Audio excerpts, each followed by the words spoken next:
host of surveillance and counterterrorism programs that manifested under President George W. Bush, many of which are the progenitors to gang stalking.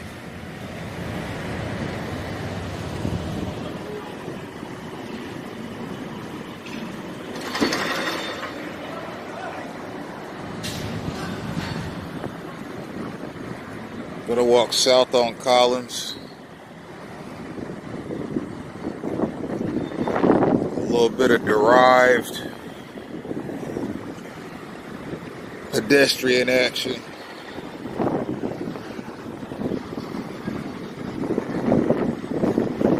It's like a personalized cast of characters that are around you all the time.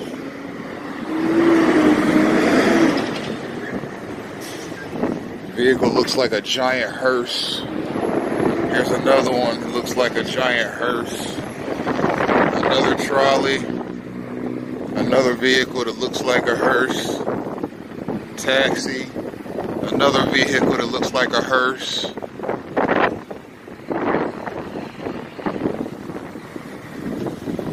That's the same spot I photographed Gang-stalking in Action Part 1 at.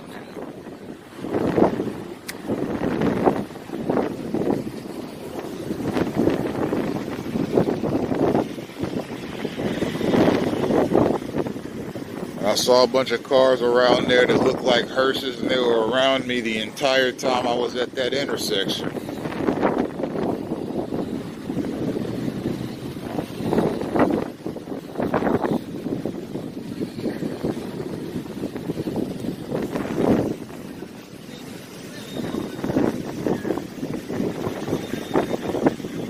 I think it's time for the federal government to investigate the movements of police officers when they're in their cruisers. Synchronized space crowding there. That kid was coming right at me. It's stuff like that that gets so annoying over time you just can't stand it. Now that kid had a bad limp. It looked like he might have fallen off of a high structure at some point in his life and totally messed his leg up. But at the same time, he seemed to have enough control over his body movements to where he could walk in a straight line, as opposed to nearly walking into the person that was trying to walk past him on the sidewalk. These sidewalks are not one way. These sidewalks are two ways. That's a sweet American Express card there. I'm gonna go in this art gallery real quick. Hi, how are you?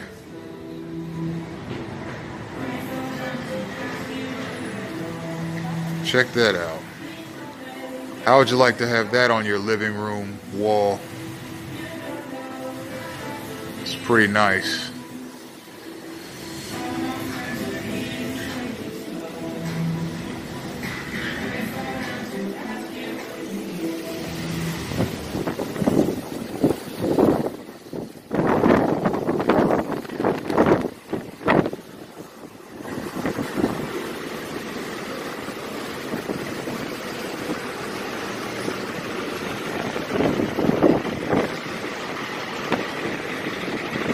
Alright, so let's see what kind of synchronized action we get here. Looks like it's going to be good.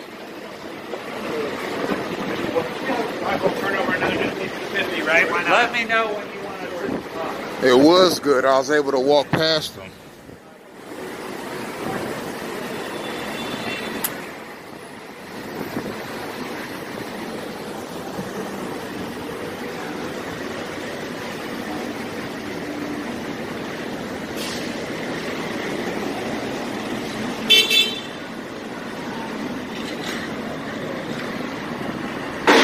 FedEx.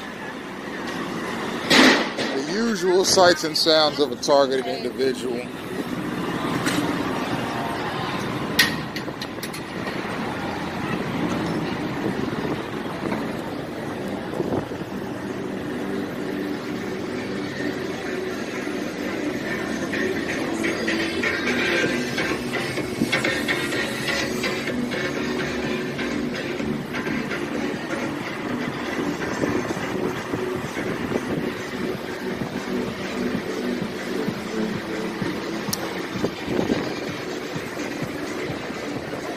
More vehicles that look like hearses. I'm a fan of Suburbans. I'm a fan of the extended cab vehicles. But those trucks just look like giant hearses just driving up and down the street.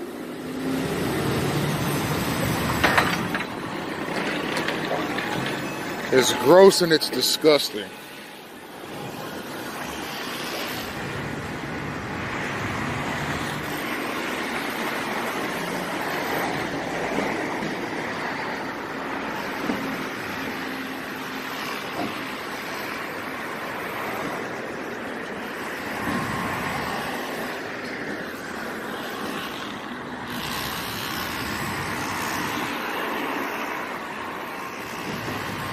Gross and disgusting things can be appealing at times. And they're well-designed vehicles. They just resemble hearses.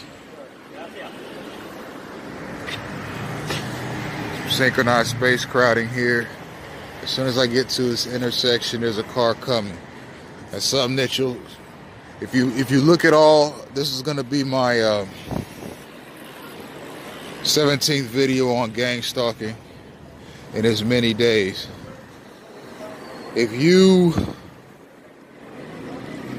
look at all of my videos, you see that gang stalking move pulled on me in every single one of them.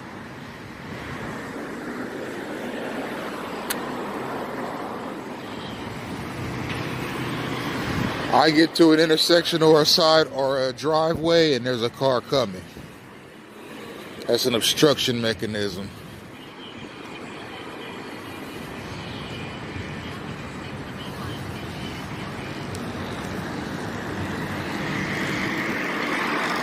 I've mentioned in previous videos that I believe that elements within the Church of Jesus Christ of Latter-day Saints have quite a bit to do with this street-level gang stalking. The obstruction of your path, the street harassment, the crowding of your space. What we just saw getting blocked off by cars. I believe that those moves are devised and put into action by members of the Church of Jesus Christ of Latter-day Saints. And the reason I think that is because that church has not only a sizable presence, but a sizable influence over the U.S. Armed Forces, otherwise known as the U.S. Armed Services, and the FBI. And some of the stuff that I'm seeing out here is very, very reminiscent of the general worldview, philosophy, and theological implementation that I saw in that church during my 2.5-year tenure there. A lot of gang stalking involves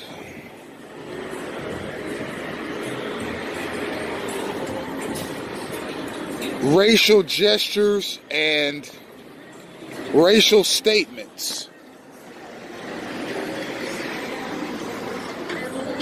that resemble some of that church's doctrine and philosophy.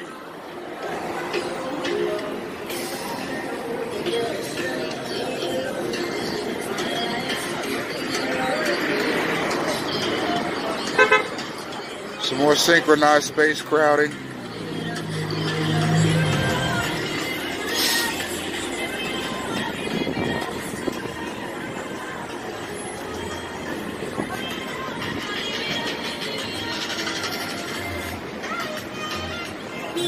And I'm telling you, that synchronized space crowding move. And let me say this too. And you just saw that fella cut me off in the same manner that that car just cut me off. That is a gang stalking move.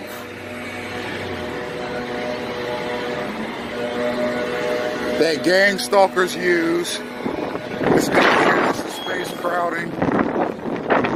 The Church of Jesus Christ of Latter-day Saints has sizable influence in the FBI. FBI. The FBI is the same group that targeted Martin Luther King Jr. in the 60s. And this is all a matter of record. Elements within the FBI sent Martin Luther King Jr. a letter saying, "You are finished." I have no doubt whatsoever that there were FBI employees behind that letter that were members of the Mormon Church. Why? Because the Mormons said, more synchronized space crowding, that dude is a gang stalker. The Mormon Church from 1830 to 1978 banned black men from holding the priesthood in their church or going to the temple. According to Brigham Young, who was the second president of the Church of Jesus Christ after Joseph Smith was murdered in prison, said that he didn't like the concept of interracial marriage, particularly that of black men and white women. So it can be safely assumed that the ban on black men holding the priesthood was in part Brigham Young's own doing as a way of outlawing interracial marriage in the Mormon Church, because in the Mormon Church you have to hold the priesthood in order to get married. You have to hold the priesthood in order to go to the temple. Marriages are conducted in the Mormon temple. So if you can't hold the priesthood, then by default you can't go to the temple and get married. So by banning black men from holding the priesthood, he was banning black men from marrying white Mormon women. And that was the whole basis of the priesthood ban of the Mormon Church, which lasted for almost 150 years. Now, the IRS and the government of Brazil put pressure on the Mormons to change that policy, or else they'd risk losing their tax-exempt status and the privilege of building temples and so forth. And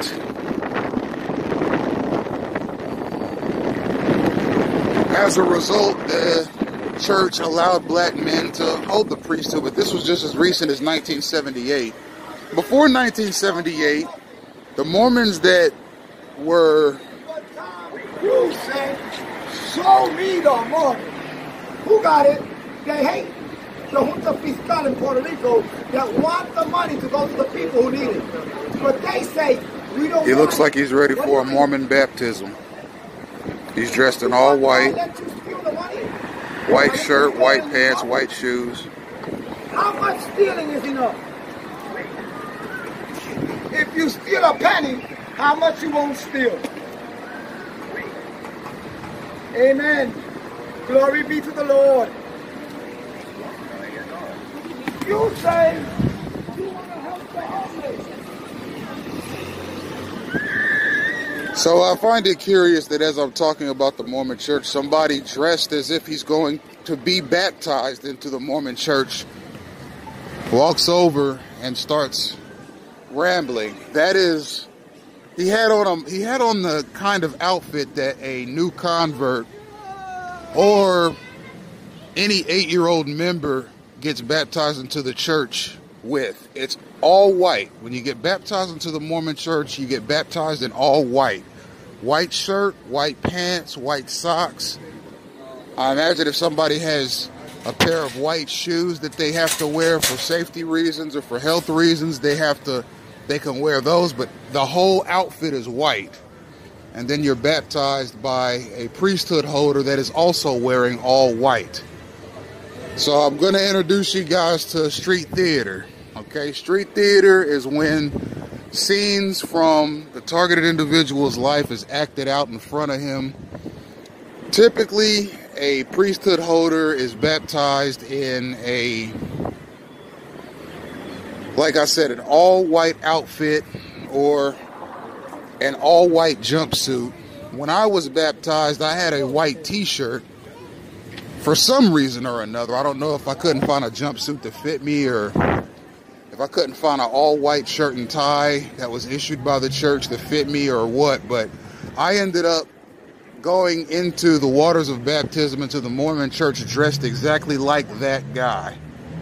White t-shirt, white pants, and I had no socks on when I went in, but I mean, he can't walk around barefoot. That's dangerous and foolish. So I want you guys to understand something here and now. Street theater is real. Gang stalking is real. You just saw a prime example of what I was talking about and what street theater is. Here's another guy dressed in all white as if he's going to be baptized into the Mormon church. Okay, I begin talking about the Mormons. All of a sudden we see people in traditional Mormon baptism garb. Now, again, I see stuff like that all of the time. Sometimes as I'm talking about a subject, I see something that reminds me very deeply of that subject. Just like what you just now saw. Now, again, some will say that's just a coincidence.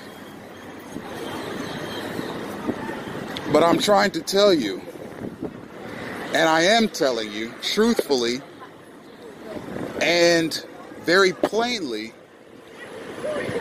that it stops being a coincidence when you see it every day. It becomes a derivation. And that's what I'm capturing on tape today. Now, I believe that there were Mormons in the FBI in the 60s that sought to not only serially imprison black civil rights leaders, but have them killed because they did not particularly like the concept of a dynamic, popular, charismatic, powerful black man capturing the national spotlight. The Mormons did not like that because they had a ban on the priesthood. I mean, imagine that. Imagine Martin Luther King trying to join the Mormon church in the 1960s, and the Mormons saying, "We heard your I Have a Dream speech," as we get cut off in a synchronized fashion, "but we can't offer you the priesthood because you're black. And we don't believe that God has ordained black men to hold our priesthood." We know all of Washington and all of the world was captivated by that speech. We know it was captured on film and will endure for generations. We know that every newspaper in the country saw it, and we know that you're a crusader for civil rights. But you can't hold the priesthood in our church, Mr. King, because you're black. And we don't believe that your kind is ordained for our priesthood. Imagine how humiliating and how silly that would look. And the same with any tremendous black male leader that emerged in the 60s, in the 70s. Okay? And over time, I think that there was a conspiracy within the church, namely those in the FBI. I'm not saying every lay member. I'm talking about those in the FBI that conspired jointly with possibly some of the apostles, possibly even the prophet himself, which is the highest ranking member of the church, to find ways to make black people look bad just so as to justify their ban on them holding the priesthood. Let's get a few riots going. Let's shoot a few of them in the street. Let's pay cops to act corruptly towards them. Let's unjustly incarcerate them. Let's make them look as bad as we possibly can as a race using the police, so that people will not hold us in such contempt for withholding our priesthood from them. As we see another person in all white.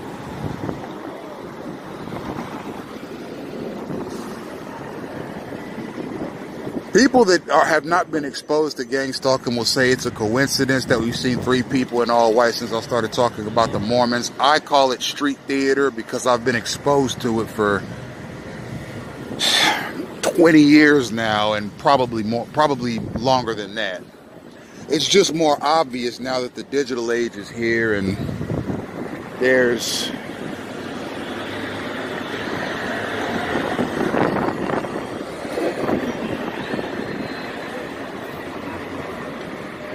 easier access to a targeted individual now than there were in years past. And again, these people don't know that they're being used as gang stalking tools. They're just used. All right, who knows where they get their cues from? And who knows why they do what they do?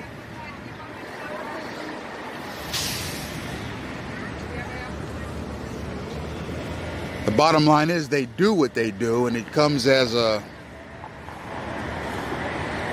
completely unfortunate series of events to a targeted individual. Now, that's my theory on the Mormons' activity in the 1960s. I think they conspired.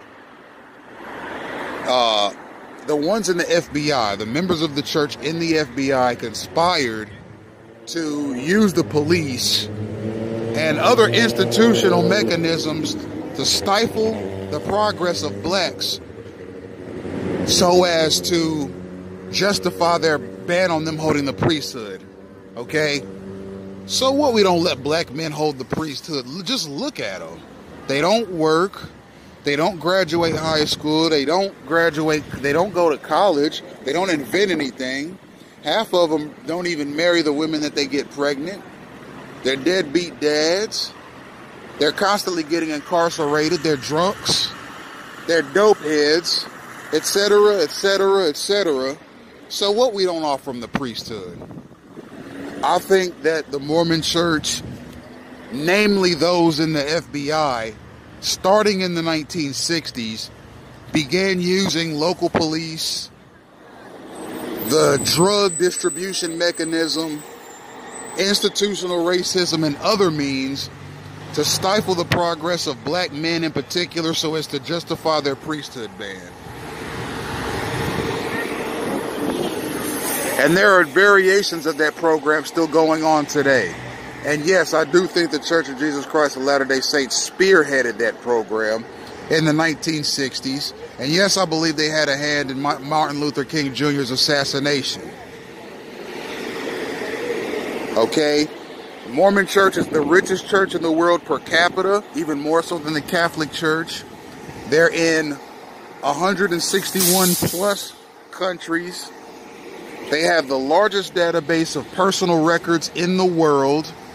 Okay, there's not a person on this planet that they do not have a family genealogical record on. They're in every single branch of government, including the FBI and the CIA. They have racial doctrines that are so fascist that it'll make your head spin. They've been around since 1830. They successfully banned black men from holding the priesthood for 150 years. They have a stronghold in FBI and other law enforcement agencies.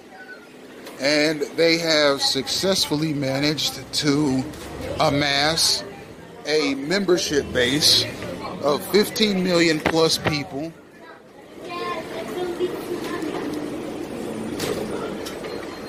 That are exceptionally loyal to them. Okay, and I've mentioned in past videos that when I first started noticing the circumstances around me feeling very derived, I started seeing Mormon missionaries and Jehovah's Witnesses. I believe Jehovah's Witnesses have a hand in the street level gang stalking as well.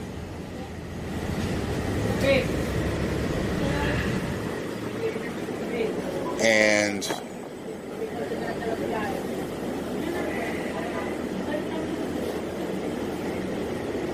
when I finally joined the Church of Jesus Christ of Latter-day Saints, because I was infatuated with the doctrines and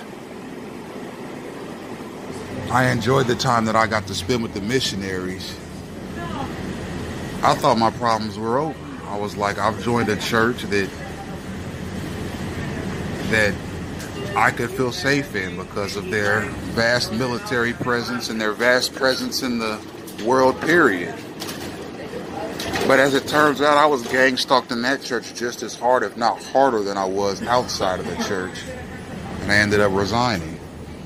And after having done research on the Mormons, their presence in the FBI, their doctrines on race, their beliefs on the afterlife, etc., I just started putting some things together. And I said, you know what? There's a reason that America has a black male problem. And I think it would be foolish not to at least take a very close look at the only church in the world that expressly black men from holding a position in the church. That same church having a stronghold in FBI operations and by proxy police operations. The Church of Jesus Christ of Latter-day Saints. It would be foolish not to take a look at that church and its historical record on black men when weighing why black men in this country have so many problems. How does 7% of the population make up 60% of the prison population? Black men make up 7% of the American population and 60% of the American prison population. How does that happen?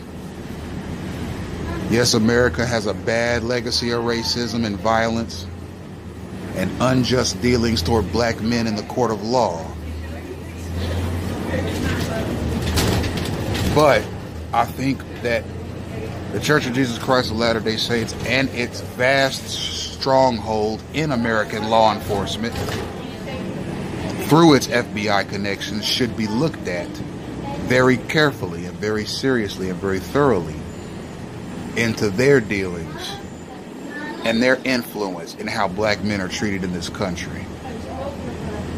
Look at how the black men have been treated in their church. And then that church grows into an international conglomerate that's in 161 countries. No one knows how much they're worth. In terms of a dollar amount, it's just that much.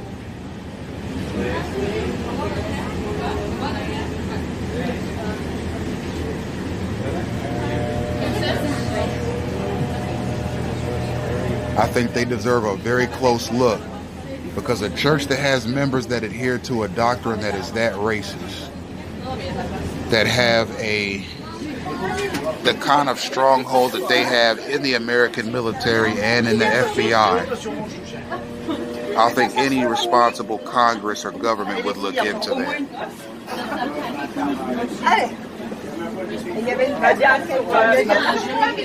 When I first joined the church, I thought it was the best thing that ever happened to me, but I started seeing and experiencing some things that changed my mind.